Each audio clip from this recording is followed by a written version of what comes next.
te veo bien, ¿no? Tienes la piel estupenda. Pues, ¿qué cuentas te pongo? ¿Solo? 3 cajas. Ah, vale. Te apunto donde siempre, ¿no? La dirección de... Yo conozco tu casa, ¿eh? Porque... ¿Te acuerdas de aquella noche?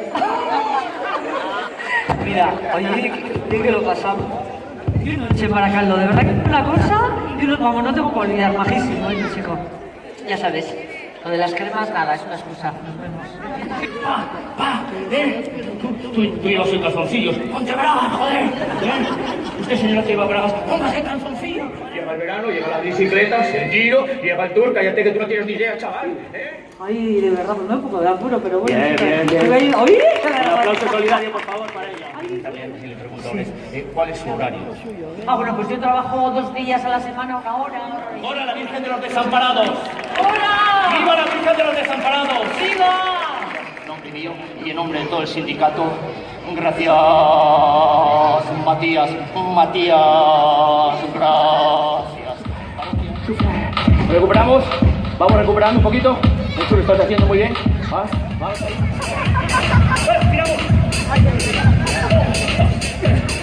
Esta canción a mi novio que es aquí de Baracaldo, mi primer novio. Rata inmunda, animal rastrero, escoria de la vida, adefesio mal hecho.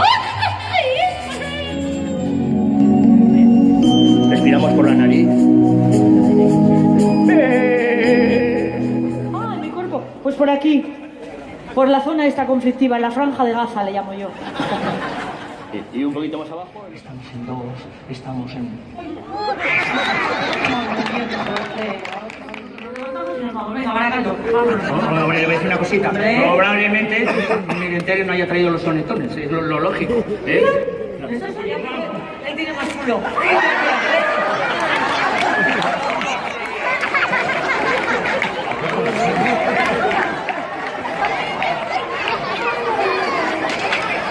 Ay, Mari Carmen, no te tocaba a ti. Lo voy a descalificar.